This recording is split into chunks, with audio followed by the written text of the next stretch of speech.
Welcome back.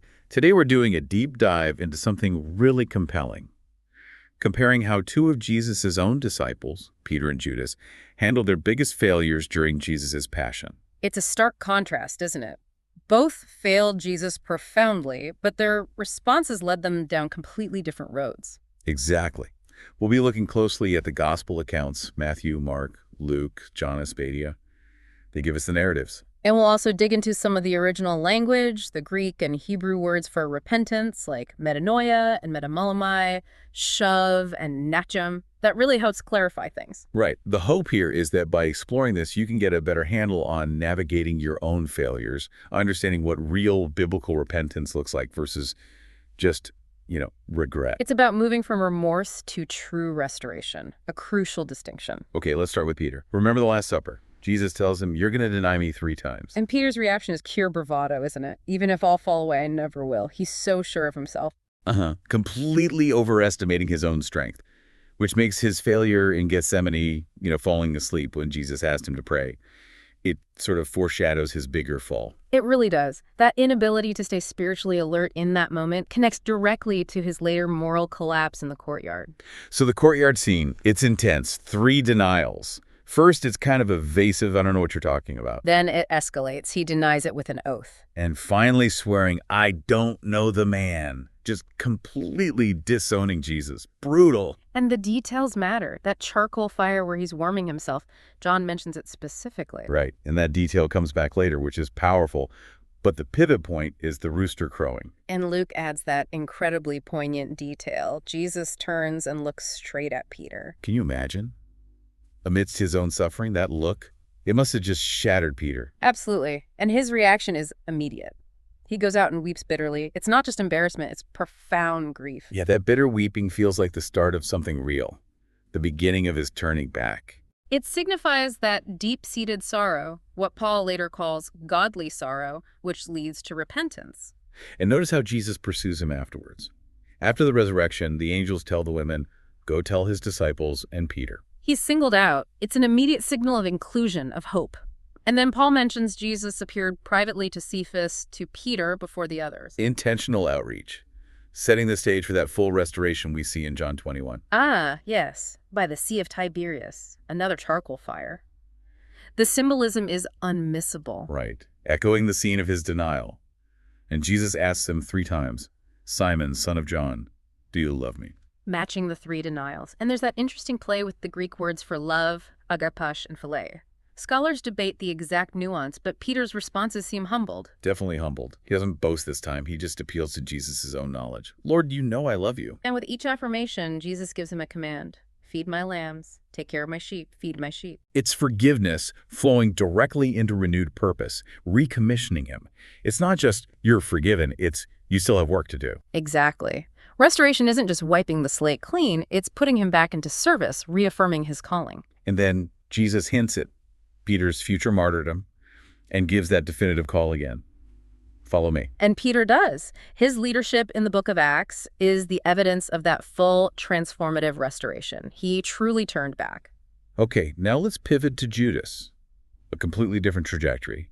He's identified as the betrayer early on. And John even notes his prior dishonesty, stealing from the group's money bag. There was a pattern, perhaps. Then the deal with the chief priests.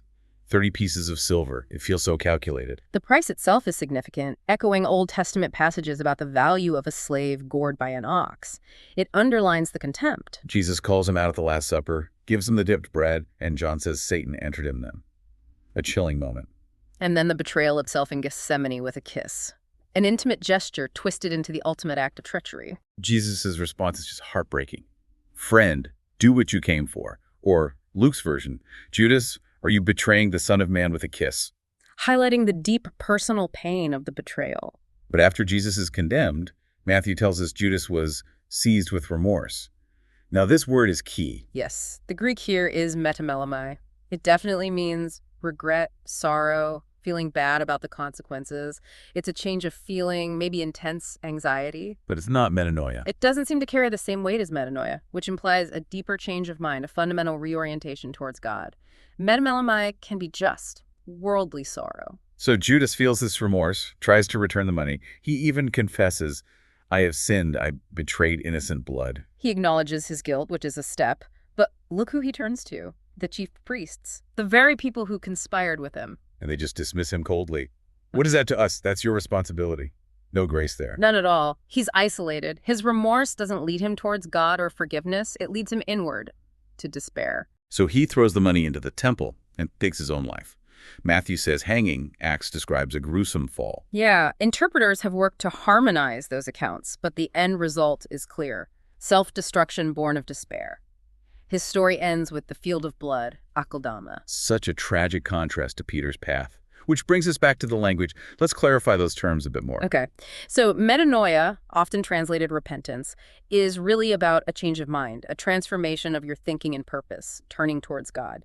It's linked directly to faith and salvation throughout the New Testament. John the Baptist preached it, Jesus preached it, the apostles preached it. It's foundational. Absolutely. Then you have metamalomai, that regret or sorrow over past actions, which is what Judas experienced.